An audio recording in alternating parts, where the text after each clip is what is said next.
오늘은 발치 즉시 임플란트에 대해서 좀 설명을 드리도록 하겠습니다. 일반적으로 우리가 이제 발치 즉시 임플란트라고 말을 하면은 이를 빼면서 바로 임플란트를 심는 방법을 이야기를 합니다.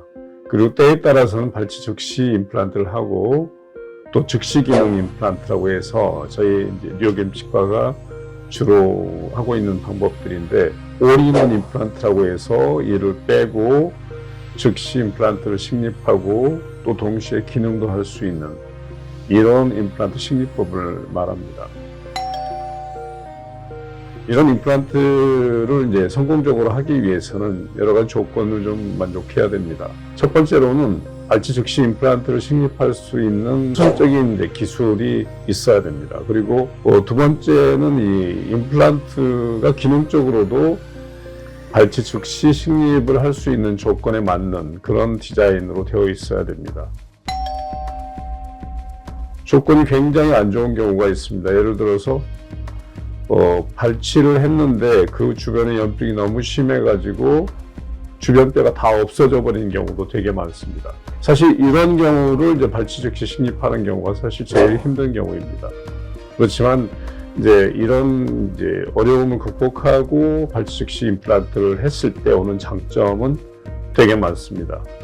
첫 번째는 발치화가 이렇게 뼈가 많이 없어진 부분이 새로 치유가 되면서 뼈가 채워지는데, 발치화의 뼈가 채워지는 동안에 상당한 시간이 걸립니다. 그 시간 동안 치아가 없을 경우에 나타날 수 있는 여러 가지 문제점이 많습니다. 예를 들어서 위에 치아가 내려온다든지 아니면 아래 치아가 올라간다든지, 때에 따라서는 주변 치아가 옆으로 누워버리는 그런 여러 가지 부작용들이 있고, 동시에 이제 환자분 같은 경우는 가장 중요한 어금니 같은 경우는 음식물을 씹는데 굉장히 많은 불편감을 느끼게 됩니다.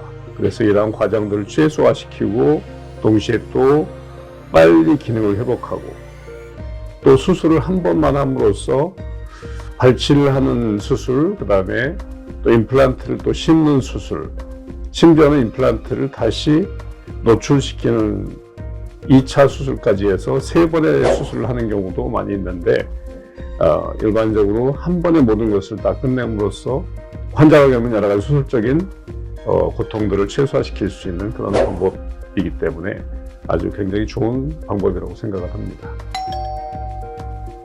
그래서 일반적으로 이제 발치 즉시 임플란트라고 많이 이제 이야기를 하는 분들도 많이 있지만은, 사실 완벽하게 발치 즉시 임플란트를 하기 위해서는 이런 어려운 조건에서도 발치 즉시 임플란트를 심을 수 있어야 되고, 그런 이제 임플란트를 심기 위해서는 뼈를 다루는 기술, 흔히 말해서 뼈이식이라고 하는데, 뼈이식 기술들이 굉장히 어려운 기술들을 다 고사할 수 있어야 됩니다.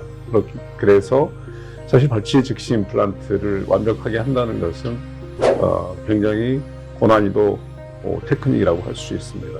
그리고 이 발치 즉시 임플란트를 하고 또 동시에 기능을 우리가 할 수 있도록 하기 위해서는 거기에 맞는 또 고정력을 얻어야 되기 때문에 그 부분도 사실은 굉장한 기술적인 어떤 요구도가 높다고 할 수 있습니다. 올인원 임플란트 같은 경우는 환자분이 좋지 않은 치아를 발치를 하고, 그 다음에 발치 즉시 임플란트를 식립하고, 또 그 임플란트를 즉시 기능할 수 있게, 보통 즉시 기능은 이제 그날 바로 하지는 못합니다. 하지만 보통 일주일 정도 지나서 기능을 할 수 있도록 하는 것, 이런 것을 저희는 추구를 하고 있는데, 이런 방법이 사실은 결국은 이제 최종적으로 우리가 임플란트를 식립하면서 목표로 두고 있는 그런 궁극의 임플란트 술식이라고 할 수도 있습니다.